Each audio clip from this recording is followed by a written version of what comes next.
Good morning, students. Welcome to my channel, Mass Academy. Today we will discuss the poem, chapter number 3, class 5, My Shadow.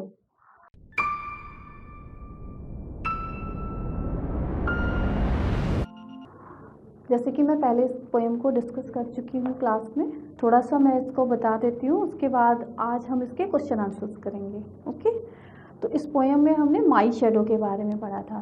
तो आप सबको पता ही होगा माई shadow, shadow क्या होती है? हमारी परछाई, हमारी छाया। तो दो बच्चे इस स्टोरी में, पोएम में छाया से रिलेटेड छोटी सी एक पोएम लेके टीचर ने छाया के बारे में बच्चों को बताया है और इसमें एक्सप्लेन किया है कि छाया कैसे हमसे बड़ी और छोटी हो जाती है और फिर हम उसमें कैसे कैसे वो हमारे साथ पूरा दिन रहती है। तो I have little shadow that goes in and out with me, हमारी छोटी सी छाया है जो कि पूरा दिन इन और आउट हमारे साथ अंदर और बाहर जाती है। ये मैंने एक्सप्लेन किया था और इसी में पोएम में ही बच्चों ने साथ में इसमें छोटे छोटे क्वेश्चंस हैं और डिफ़िकल्ट वर्ड भी थे जो मैंने आपको बताए भी थे। कुछ वर्ड्स मैंने और इसमें जो वर्ड्स आए हैं वो एक्सप्लेन कर देती हूँ, साथ साथ आप लिखना चाहो तो लिख सकते हो। जैसे कि पहला वर्ड इसमें शैडो ही आया है, बुक के अंदर जो आया है, और वर्ड बुक के लास्ट में जो वर्ड्स हैं वो मैंने लिखे हुए हैं सामने। तो शैडो छाया, next heel up to the head, underline भी होगा कि बुक में भी मैंने लास्ट टाइम भी बोला था। Heel up to the head का मतलब होता है पैर से लेके, हील मतलब पैर की एड़ी से लेके सर तक, हमारी छाया जो दिखाई देती है वो पैर की एड़ी से लेके ऊपर तक, मतलब ऊपर से नीचे तक। And see jump before me, हमसे पहले वो जंप कर जाती है। होता है ना, हम कहीं जाते हैं तो हमसे पहले हमारी छाया शैडो आगे आगे मूव करती है। नेक्स्ट इसमें वर्ड आया बच्चे, page number, please insert page number 43 पर, द फनीस्ट। ओके, और फनीस्ट के बाद नीचे आप आ जाइए, नेक्स्ट पैराग्राफ में भी हमने कुछ वर्ड्स इंडिकेट किए थे। मॉर्निंग, मॉर्निंग का मतलब क्या होता है? सुबह सुबह, दिन में, इवनिंग, मॉर्निंग, मॉर्निंग आया ना वर्ड। मॉर्निंग में थोड़ा सा कम होती है और फिर थोड़ा सा धूप जैसे बढ़ती है, धूप के साथ साथ वो हमारी शैडो इंक्रीज हो जाती है और फिर जैसे जैसे सूरज खत्म होता है, शाम हो जाती है, तो शाम दिन ढलते ढलते वो फिर से कम हो जाती है। वंस मॉर्निंग, मॉर्निंग इसमें मेरा वर्ड आया था। एक नीचे फिर एक और वर्ड आया है, बटर कप, यानी पीले रंग के जो फूल होते हैं उसके ऊपर जो ओस जमी होती है उसको इसमें हाईलाइट किया है, पीले फूल, जैसे सूरजमुखी का फूल होता है ना, बटर कप। तो नेक्स्ट है अरेंट, एक लास्ट वर्ड है अरेंट आया है, ARRANT, मतलब पूरी तरह से, बुरी तरह से, स्लीपी हेड, स्लीपी हेड मतलब बुरी तरह से वो बच्चा जो है जिसके बारे में यहाँ पर लिटिल बेबी के बारे में, लेजी लिटिल शैडो को देखकर वो बुरी तरह से मतलब सोया हुआ है। लास्ट इसमें जो बुक्स के अंदर जो वर्ड्स आए हैं वो मैंने एक्सप्लेन किए थे लास्ट टाइम भी, आपको बताया था। मैं आज उसको फिर से एक्सप्लेन करके इनके वर्ड्स के मीनिंग भी हैं। Indian rubber ball, first word हमारा है इंडियन रबर बॉल, तो उछलने वाली बॉल, बाउंसिंग बॉल होती है ना, इंडियन रबर बॉल। नेक्स्ट आया बटर कप, पीला फूल, पीले फूल पे जो सूरजमुखी का फूल होता है उसके ऊपर ओस जमी हुई है, तो इसमें पोयम में हमने इसको इंडिकेट भी किया था। तो बटर कप येलो फ्लावर, पीले फूल के लिए आएगा। ये ओस, तो ओस की बात तो यहाँ पर चैप्टर में की है, तो उसमें पोयम में हमने जो डिस्कस किया वो आया हुआ है। नेक्स्ट है अरेंट, अरेंट का मतलब होता है बुरा, बहुत बुरा, जैसे वो बोलेंगे बैड, बैड भी बोल देंगे, बुरा, जैसे कि कोई बुरा व्यक्ति, बुरी चीज़, बैड थिंग्स भी बोल सकते हैं हम, बैड थिंग्स, कोई बुरी बात, कुछ भी ऐसा। नेक्स्ट है अरेंट स्लीप हेड, बुरी तरह से सोया हुआ, पूरा नींद में वो लत सोया हुआ है। इसी के क्वेश्चन आंसर्स हैं, क्वेश्चंस मैं पढ़ के आपको उनके आंसर्स लिखवा रही हूं। जैसे कि क्वेश्चन नंबर 1 है, why do you think your shadow looks like, आपकी शैडो जो है वो कैसी दिखाई देती है? तो इसका आंसर मैं यहां लिख रही हूं, answer number 1।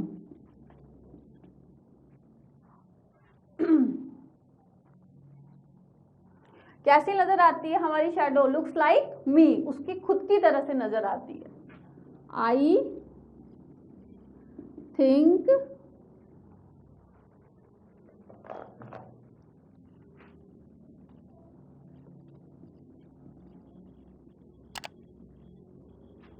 I think my shadow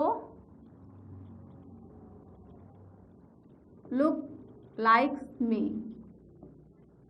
my shadow looks like me, कैसी नजर आती है? Looks like me. Number 1, answer number 1। Question number 2 है, why do you think your shadow jump into bed before you can. आप ऐसा क्यों सोचते हो कि हमारी जो शेडो है jump into the bed before you can, इससे पहले तुम पहुंचो उससे पहले ही वो हमसे पहले जंप कर सकती है, ऐसा क्यों सोचते हैं? तो इसका आंसर है answer number 2, when I go near my bed, yes,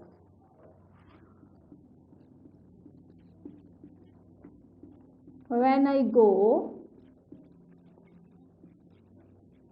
near my bed, इसमें क्वेश्चन भी इसी में से भी थोड़ा सा भी आप पढ़ सकते हो। वाई डू यू थिंक के आगे देखो, your shadow jump into the bed before you can, तो when I go near my bed my shadow fall on bed, my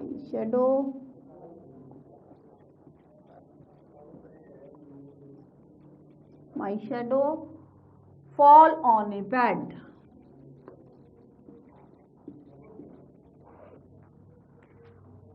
before I can get into bed, I can get into bed। आपने देखा होगा हमारी जो shadow है वो हमसे पहले आगे चलती है। पीछे से धूप पड़ रही है, धूप हम ऐसे चल रहे हैं, पीछे से धूप मतलब शेडो जो होती है हमारी बॉडी के, हमारी मतलब हमारी जैसे बॉडी से थोड़ा आगे चलती है। अगर धूप पीछे से है, धूप आगे से है तो वो शेडो पीछे दिखाई देती है। तो वो शेडो जो होती है हमारी परछाई जो होती है, बेसिकली परछाई जो होती है वो हमारी खुद की लंबाई से बड़ी नजर आती है और वो हमसे पहले ही पहुंच जाती है। जैसे कि इसमें देखो पिक्चर में भी दिखाया है, उसके बेड पर वो सोने गया है, उससे पहले ही उसके बेड पर वो परछाई पहुंच गई है। What time of the day, question number 3, please insert question number 3। मैं इसका आंसर लिख रही हूँ। What time of the day do you think it is when your shadow is tallest and why. किस टाइम पे हमारी शेडो, हमारी परछाई बड़ी नजर आती है? कब नजर आती है? मॉर्निंग में, आफ्टरनून में या नाइट में? नेचुरली सुबह सुबह के टाइम थोड़ी ज्यादा आती है, जैसे जैसे धूप डलने लग जाती है तो फिर वो कम हो जाती है। तो इसका आंसर होगा मॉर्निंग। मॉर्निंग मतलब सुबह के time, okay, in the morning. क्यों ऐसा क्यों होता है? अब हम इसको लिखेंगे मॉर्निंग, इन द मॉर्निंग भी लिख सकते हैं, नहीं तो मॉर्निंग भी, क्योंकि आपके ऑप्शन में मॉर्निंग, आफ्टरनून और नाइट 3 ऑप्शन दिया, मॉर्निंग, आफ्टरनून एंड नाइट। तो मॉर्निंग हम लिख के उसके बाद हम लिख सकते हैं because sun is just above the horizon, because sun is just above the horizon, just above the horizon, okay. जो मॉर्निंग करके थोड़ा यहाँ पर कॉमा लगाएंगे, because sun is, okay, because sun is just about the horizon, right. Number 3 हो गया। Number 3 complete. First का answer, second का आंसर, थर्ड का आंसर, तीनों क्वेश्चंस मैंने कंप्लीट कर लिए। उसके बाद नेक्स्ट है 4th क्वेश्चन। आप इसको लिख भी सकते हैं, चाहे तो उसका स्क्रीनशॉट ले लीजिए। नेक्स्ट है क्वेश्चन नंबर 4।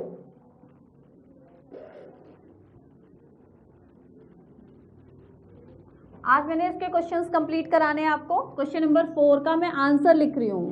क्वेश्चन नंबर 4 है हमारा, please insert question number 4। Read the lines from the poem and answer the following. हमें इन पोएम्स की लाइन्स को पढ़कर फिर इसके क्वेश्चन जो नीचे दिए हैं उसको हमें करना है, जस्ट लाइक जैसे कि स्टैंजा का क्वेश्चंस आ जाते हैं, वो इसमें पैटर्न फॉलो किया है। He is very very like me from the heel up to the head. वो वेरी वेरी लाइक मी, वो कुछ कुछ बहुत बहुत, कुछ कुछ नहीं, बहुत बहुत मेरी तरह लगती है। लाइक मी, मेरी तरह लगती है। From heel up to the head, heel up to the head का मतलब है पैर से लेके हेड तक। ओके तो इसका आंसर है, फर्स्ट क्वेश्चन इसमें दिया है, who does he refer to, किसको रेफर किया है, किसके बारे में बात की है, he refer to the shadow.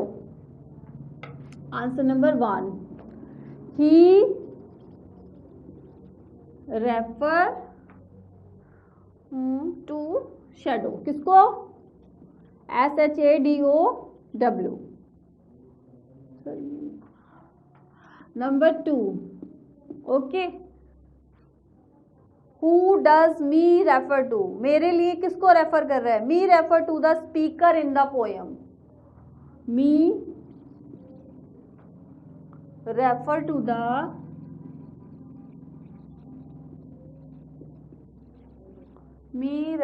The speaker in the poem, speaker in the poem. Speaker का मतलब क्या होता है, जिसने ये स्पीक करी है पोयम, किसकी तरह है, he me refer to the, me को किससे रेफर किया है, refers to the speaker in the poem, right.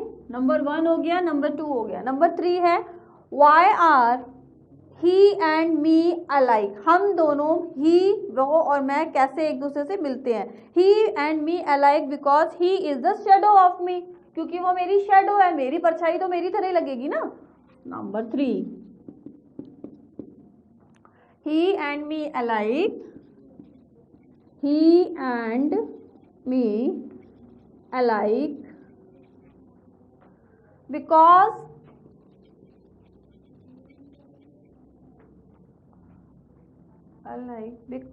he is the shadow of me, yes, he is the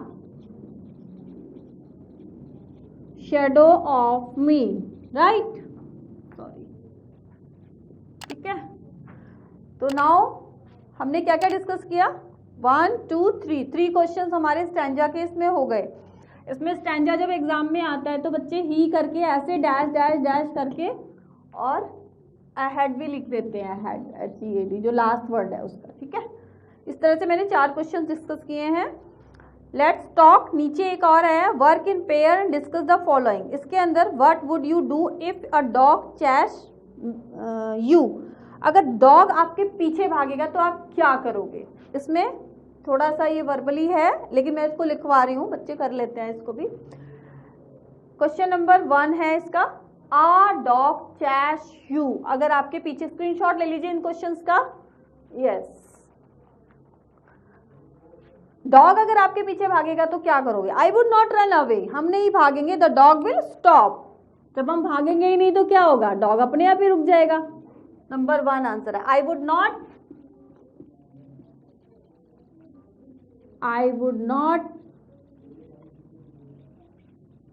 run away, the dog will stop, the dog will stop, exactly, okay. उसके बाद next है, have you forgotten your homework copy at home, क्या आप अपना school का homework करना भूल जाते हो। I will tell the truth to the teacher, क्या करोगे अगर आपने अपने स्कूल का होमवर्क करना भूल गए हो तो क्या करोगे, अपने टीचर को बता दोगे, ट्रुथ बताओगे, सच्चाई बताओगे या झूठ बोलोगे। नंबर 1 के बाद अब मैं नंबर 2 पे आ गई हूँ, okay. Have you forgotten your homework copy at home, क्या तुम अपना होमवर्क करना भूल जाओगे तो क्या करोगे। I will tell the truth to the teacher, I will yes tell the truth to the teacher, okay। now come to the 3, you are alone in the room and the light go out, अगर आप कभी room में अकेले बैठे हो और light चली जाएगी तो फिर आप क्या करोगे, बताओ जल्दी से क्या करोगे। कैंडल जलाओगे, और क्या करोगे, कैंडल जलाओगे, लाइट का वेट करोगे या कैंडल ढूंढोगे, आपके आसपास नहीं होगी तो, है ना, अंधेरे में तो नहीं बैठ सकते ना। तो I will light a candle if there is any, अगर यहाँ पे हमारे आसपास कहीं पर कैंडल है तो हम कैंडल ढूंढेंगे और जलाएंगे। इसका मैं 3rd का आंसर यहाँ पर ही लिख रही हूँ।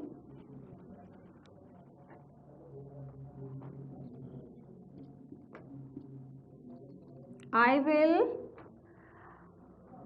how, what, you are alone, हाँ आप अकेले हो, है ना, रूम में. I will light a candle, DLE.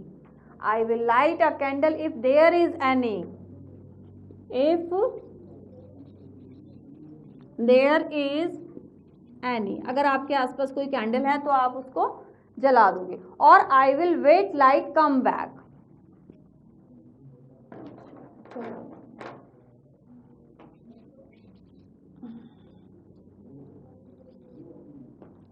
I will wait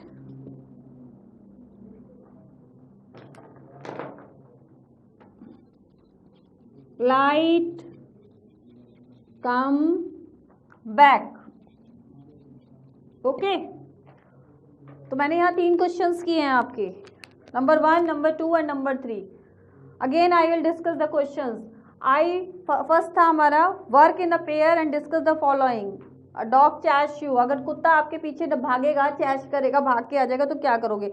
I would not run away, the dog will stop. जब हम खुद ही नहीं भागेंगे तो डॉग विल स्टॉप. नेक्स्ट है have you forgotten your homework copy at home, अगर आप अपनी घर की कॉपी, स्कूल की कॉपी, सॉरी होमवर्क की कॉपी घर पे छोड़ गए हो तो क्या करोगे?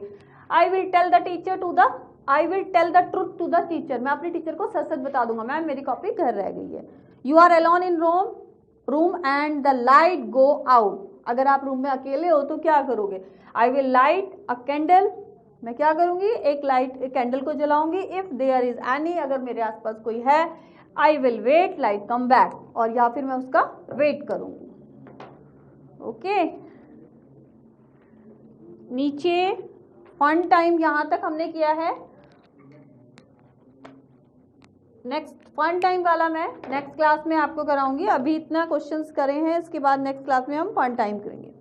ओके, तो शेयर करिए अपने फ्रेंड्स के साथ, सब्सक्राइब करिए मेरे चैनल को, और नेक्स्ट क्लास को कंटिन्यू करने के लिए फन टाइम वाले चैप्टर को हम करेंगे. फन टाइम वाला जो टॉपिक है इसमें अभी इसी चैप्टर को कंटिन्यू रखेंगे नेक्स्ट क्लास में. तो तब तक के लिए बाय बाय, टेक केयर. इस क्लास की पूरी सिलेबस की वीडियोस को देखने के लिए सब्सक्राइब करें हमारे चैनल को और साथ ही बेल आइकन प्रेस करें.